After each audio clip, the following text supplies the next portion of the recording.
Good morning, LEC community. We are back with another episode of LEC Live. It's been a while. I think it's been almost a year since we saw each other here with this live stream where we bring you the latest on what's going on with LEC, our programming, our engagement opportunities, and soon next week, our founder Edgar Palacios will be live with us with another episode of LEC Live, telling us about the annual report for last year.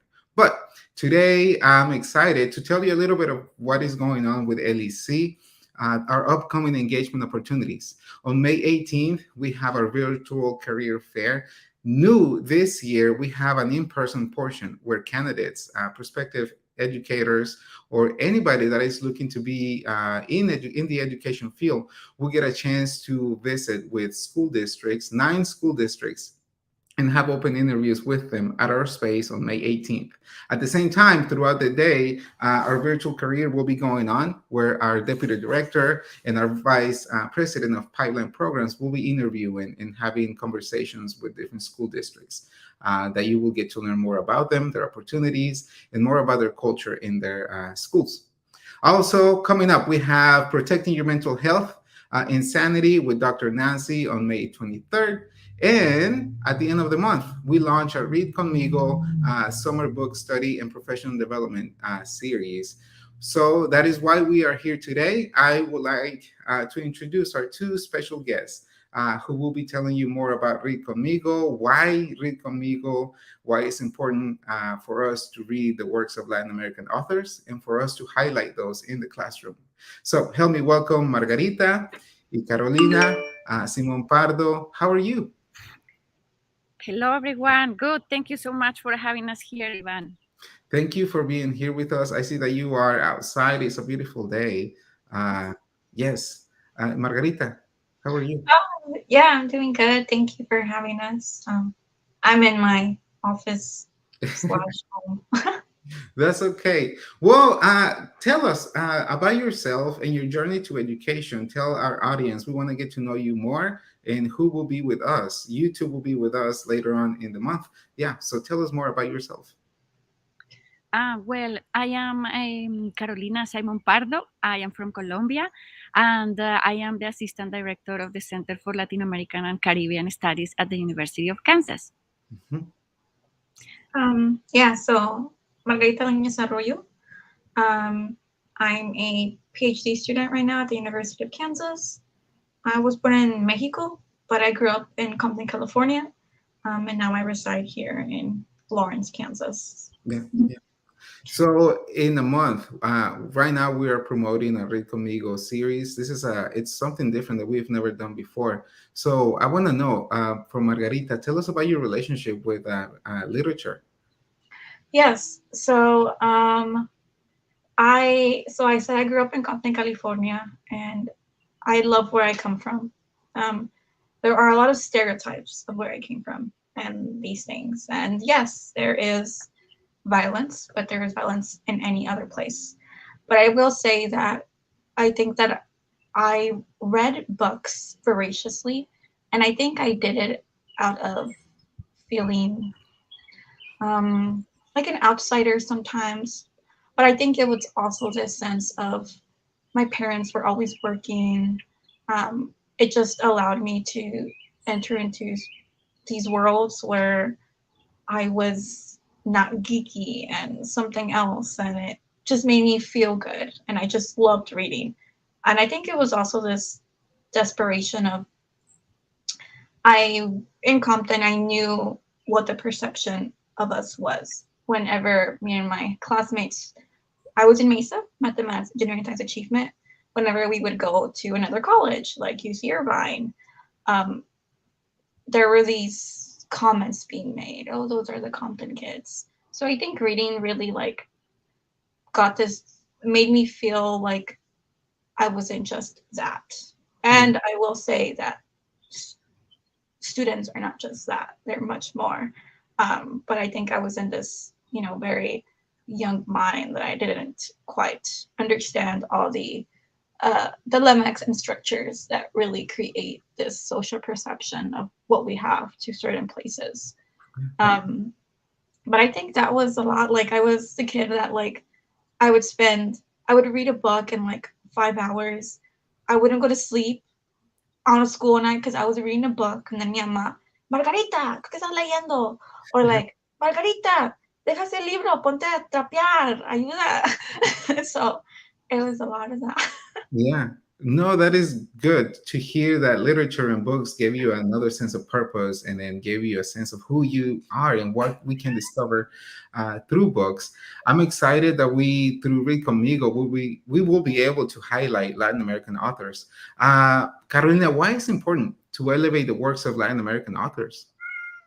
Well, there are many reasons. The first I can think related to what Margarita was saying is that telling our own stories and bringing storytelling to the classroom is very important so we can help our students to heal their migration story or their born here story or any other life story. We all need to figure out where we are in life and help our students to do that too. So reading the stories of Latin American authors help us, Latin American teachers and Latin American students, to be able to learn how others are telling their story, and not only their own life, real life story, but beyond that, how they are imagining new worlds, how they are reimagining the past. So these authors that Margarita has selected before, um, which are related with her own research, those help us to connect with these new ways of telling stories, these new narratives. We have science fiction books, we have books about the past of the Mayan and Aztec cultures. So we want to bring those stories to the classroom, written by Latinx authors who are writing recently, who are like new um, and are telling these stories in a new and innovative way. So I would like to pass to Margarita to tell us more about the specific books that she chose earlier. Yeah, yeah, Yeah. So we have a plethora of books. One of them is called The Las Cuentista. I will talk a lot about this one more because this is the one I have read and I'm actually using it in my dissertation. But so there's a lot of right now it seems a lot of more people reading like science fiction. Octavia Butler is one of the, I guess, mothers of science fiction, specifically like she's a Black woman, and she delivers so much in science fiction. But I think science fiction has become more of an area of interest, specifically because we're talking about environmental issues, we're talking about issues, structural issues, poverty, and things like this. And so when we think about Hunger Games, like, yeah, it's this science fiction thing, or there's another term that they have for it, but it's actually showing the reality for working class, for poor communities. And so when that is not your life, you think it's just some fabrication of fantasy or society. But a lot of people live in this abyss and in these sort of conditions.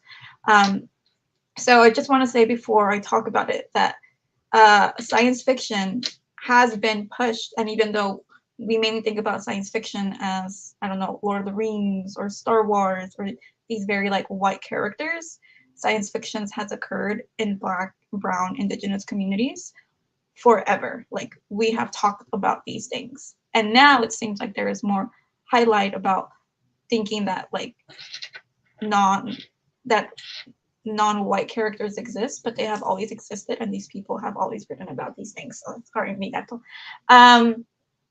So the Las Cuentista, I have the book somewhere over here, but I have so many books.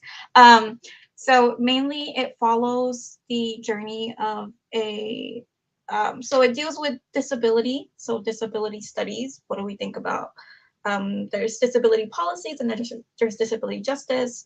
But it's this girl who travels with her family, and the Earth is going to be hit by a comet, so everyone's going to die. And so she enters into this rocket ship, I guess, which transports her out of the Earth. Um, and there is this elements where I said disabilities because you're only able to enter into this rocket ship if you're in pristine condition. If you have no health, like um, any health conditions prior. And so when I look at this novel, it's like, well, that is also very disabling. Thinking about like disabilities is something that many people have. When you think about working class people, they are more prone to have conditions because of the areas that they live in, because of the hard labor that they have to do in order to survive for their jobs. So there's that. So her parents, they kind of like do some papeles que parece que no tiene nada. So her condition es que no va a poder ver en el futuro. So her eyesight is going to get worse and worse. But she enters into this thing, into the rocket ship, and then it comes out that like one of that the people on, so she's supposed to fall asleep, and it takes like I don't know how many years, but it takes some years to get to the other planet, which they believe is habitable for humans. And so they do that, and the whole plot of the book is that while this is happening, a a group of people take over the ship, and they want everyone to be the same. So they want this homogenic society, and they want to erase any memory of the past. And their ideology is that if no one knows about past history, if no one knows about human errors, then no one will have a kind of inkling or um, will want to make those same mistakes. And so with that, we're losing all this history. And so they do this thing where they're in these pods and they take memories, but our main character, she doesn't lose her memories. And so she becomes the las cuentista because she has las historias del pasado, the memories of the past. And so how when she wakes up, she's trying to figure out what's happening. And that's where I'll leave it there. And then you can read the rest to find out what happens. But besides the las cuentista, we have another round of books.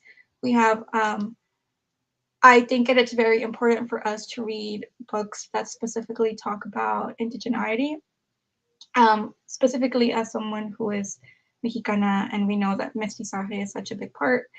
And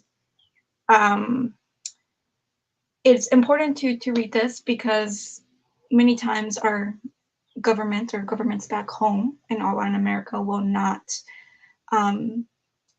have the rights and have the proper education or give the resources to these communities.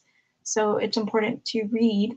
And I would also pitch in to learn indigenous languages because that keeps these languages alive. But we have Child of the Flower Song People. This is one book, and this would be, I think it's for young kids. We have Nuñez Rainforest. And then we have another book that is poesía, so poems, and this is Niños, and it's the lost children of Chile. So it's talking about something very violent, traumatic, but also we have to reckon with the past. Thinking about the Las Cuentista, we have to reckon with these things that have happened, and keep talking about these people.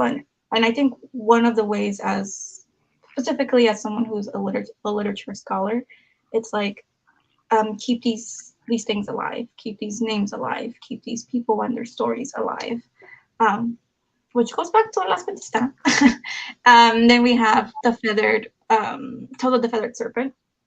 I have not read this book either, but it seems very, very exciting. Something that I would have loved to read when I was in middle school and high school. And those are a little bit about our books. I was gonna ask you what more about it, so I'm glad that you went in depth with some of the books. So yeah, we have Sonia's Rainforest. Let me go back.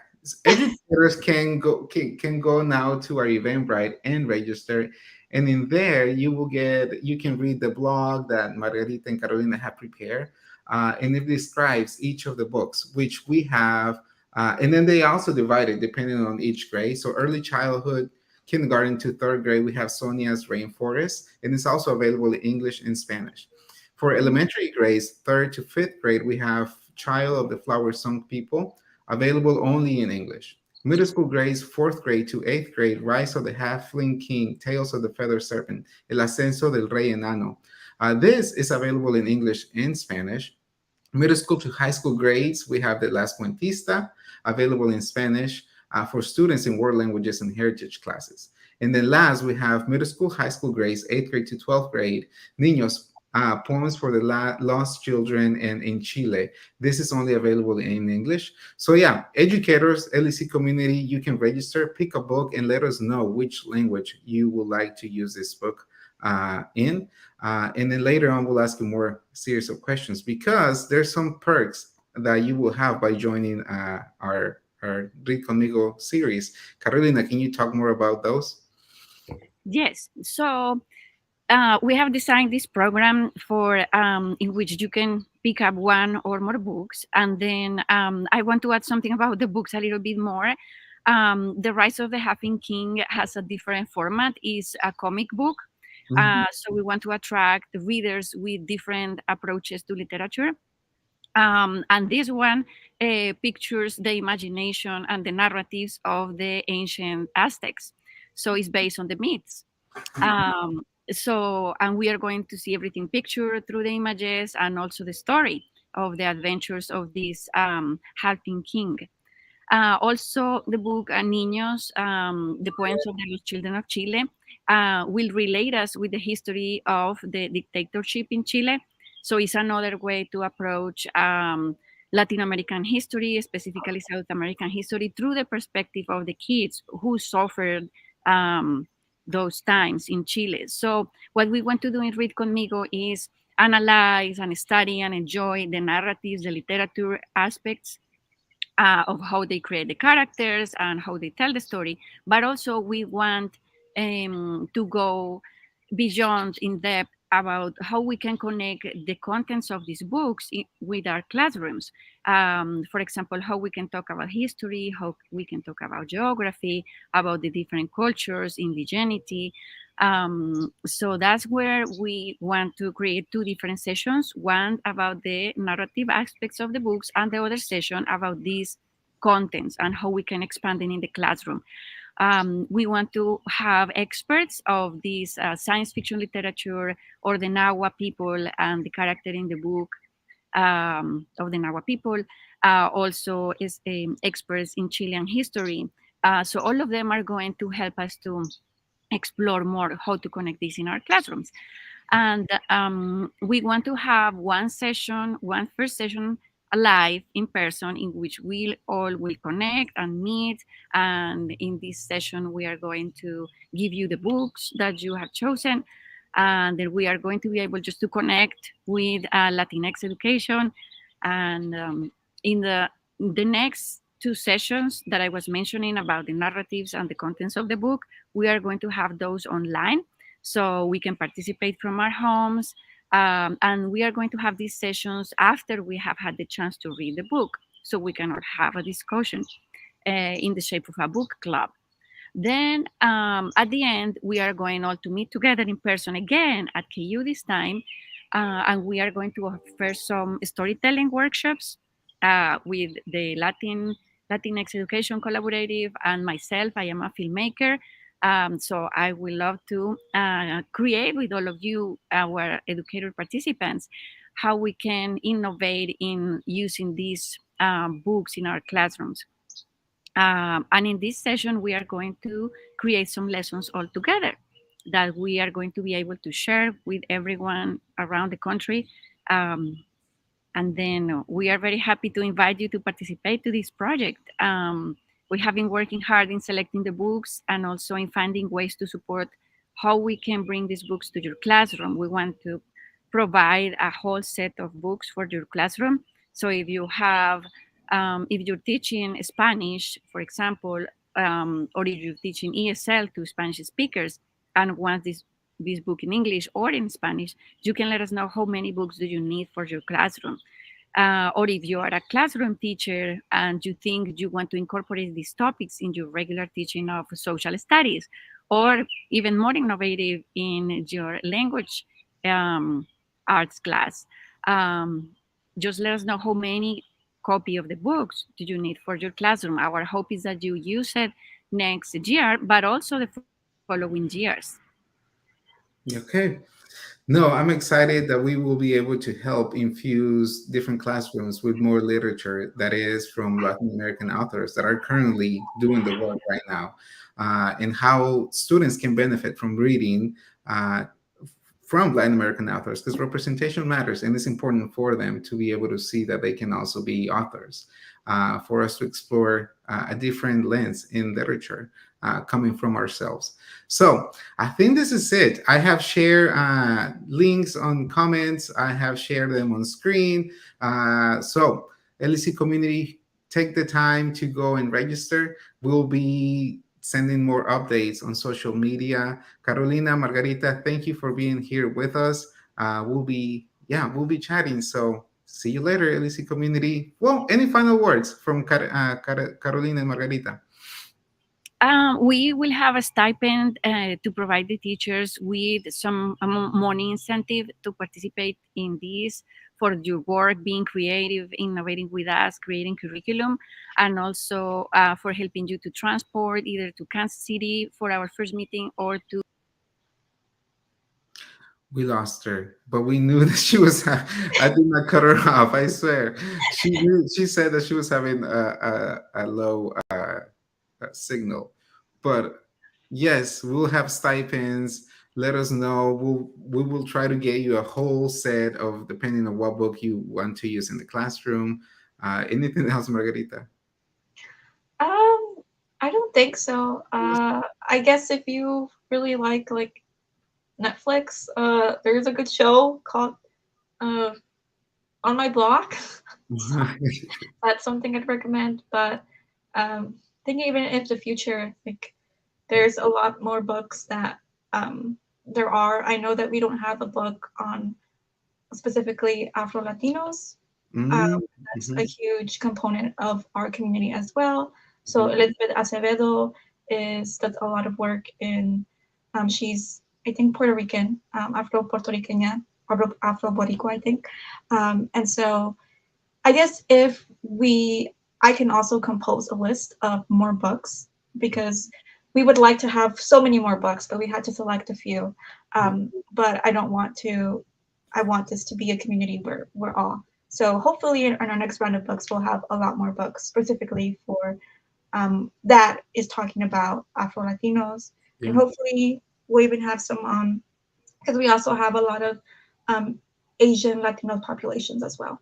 Yeah, thank you. Okay.